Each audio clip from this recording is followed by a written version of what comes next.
Ẹ̀yin èèyàn lé èwo lẹ ṣe ẹ káàbọ̀ sí Mashola Gist TV o. Gist yìí tún lágbára o. Wọ́n ní kábíyèsí wọ́n ń jealous nípa Captain Opebi o. Ẹ̀yin náà ṣàrántí Captain Opebi. Captain Opebi wọ́n jẹ́ ọ̀rẹ́ Queen Naomi, èyí tó jẹ́ pé wọ́n ti mọ́ra tipẹ́. Kò dẹ̀ sí pé bóyá fífẹ́ wà láàrin wọn. Ṣùgbọ́n captain yìí tó jẹ́ Captain Opebi wọ́n fẹ́ Queen Naomi. Ṣùgbọ́n Queen Naomi wọ́n ní rárá nítorí pé ìyàwó bàbá wa Erin ńlá ṣì ni wọ́n. Wọn tí gba divorce lọ́wọ́ kábíyèsí. Wọ́n ní nǹkan tí kábíyèsí ń sọ ni pé àwọn mọ̀ pé divorce tán wá yẹn nítorí pé wọ́n fẹ́ lọ fẹ́ Captain Opebi ni. Ipe àwọn ò dẹ̀ ní fún wọn ní divorce yẹn wọn lè rí láíláí. Nǹkan tá a máa gbọ́ nìyẹn tán ní bàbá Erin ńlá sọ allegedly.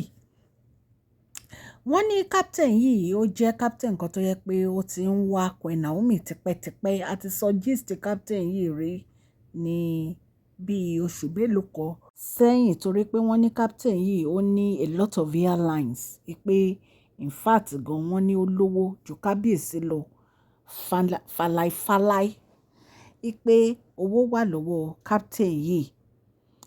Nǹkan tí a gbọ́ nìyẹn o. Wọ́n ní captain yìí pé wọ́n nífẹ̀ẹ́ Queen Naomi gan pé so many times ni wọ́n ti wá propose sí Queen Naomi ṣùgbọ́n Queen Naomi kò gbà nítorí pé wọn ò tí ì gba divorce láti ọ̀dọ̀ kábíyèsí. Ṣùgbọ́n wọ́n ní kábíyèsí wọ́n ní gbogbo nǹkan tó wà nínú wọn ni pé nítorí Captain Opebi ni Queen Naomi fi ní àwọn ò ṣe mọ́.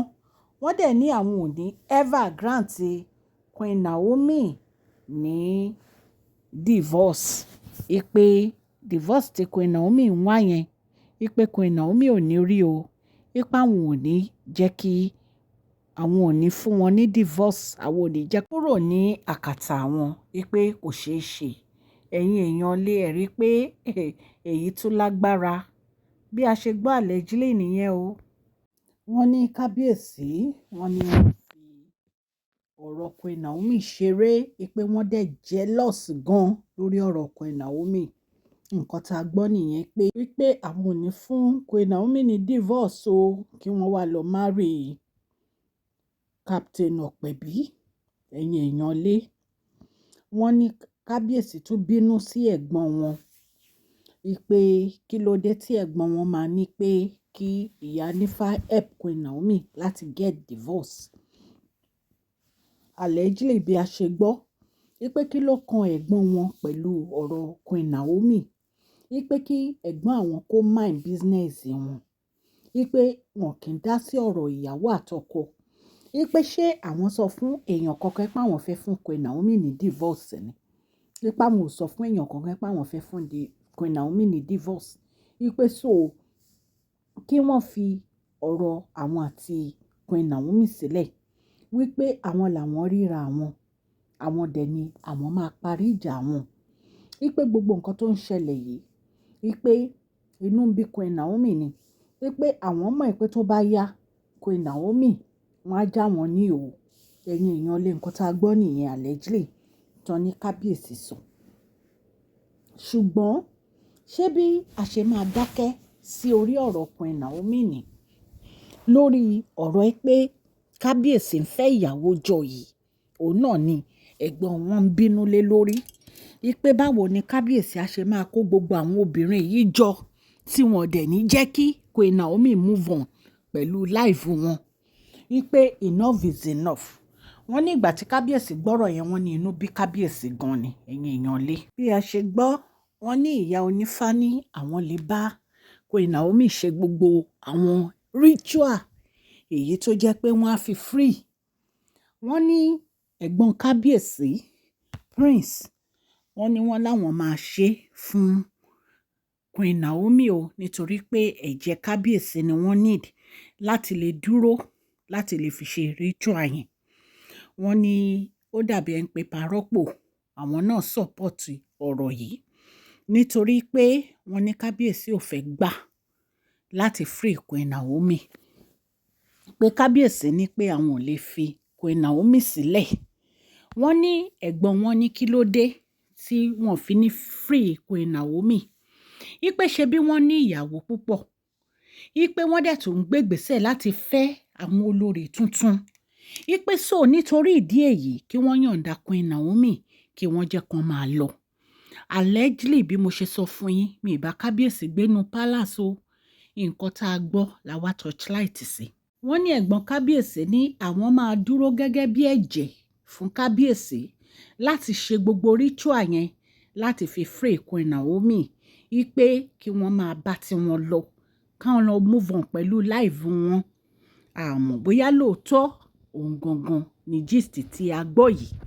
Ṣùgbọ́n bí a ṣe gbọ́ òun la ní ká wá sọ fún yín. Ẹ̀yin èèyàn lé kábíyèsí níyàwó tó pọ̀. Bí a dẹ̀ tún ṣe gbọ́ ní ìsìn, kábíyèsí tún fẹ́ fẹ́ oríṣiríṣi obìnrin. Péjú la rí wọn tí wọ́n lọ ṣe birthday fún. Wọ́n ní Lọlá náà, wọ́n ló wà nù wọn. Wọ́n ló wà nù list. Wọ́n ní Láìdé wà nù list. Bá a tiẹ̀ tún ṣe gbọ́ gan. Wọ́n ní ìyá Princess Adéwámiwá, wọ́n lòun náà wà nínú list àwọn ìyàwó yìí. Wọ́n ní àwọn virgin méjì wọ́n náà wà ń bẹ́ẹ̀.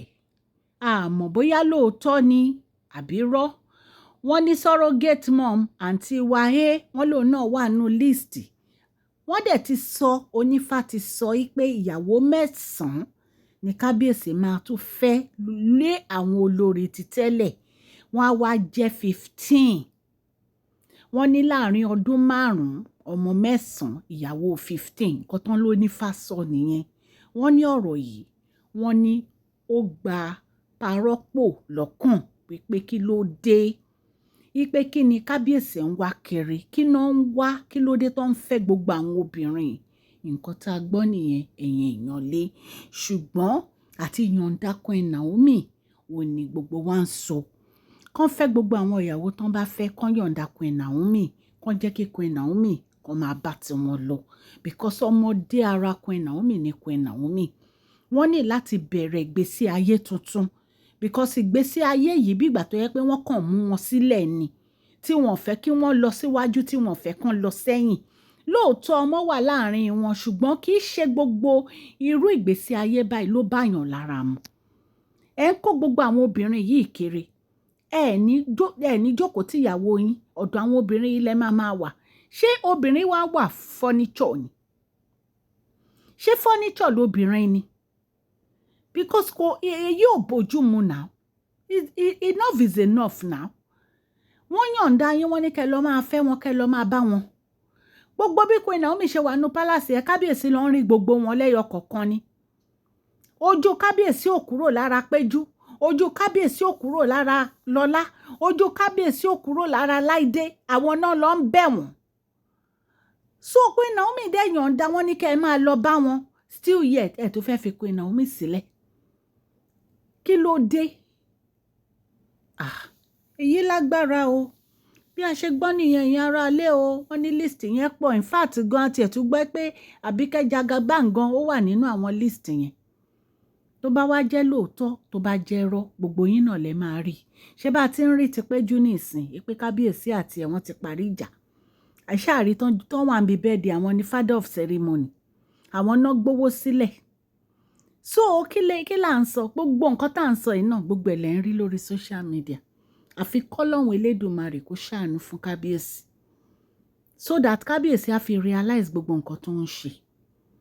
So wọ́n ní bí ìyá onífá bó ṣe ní òun máa bá Queen Naomi ṣe ritual yẹn.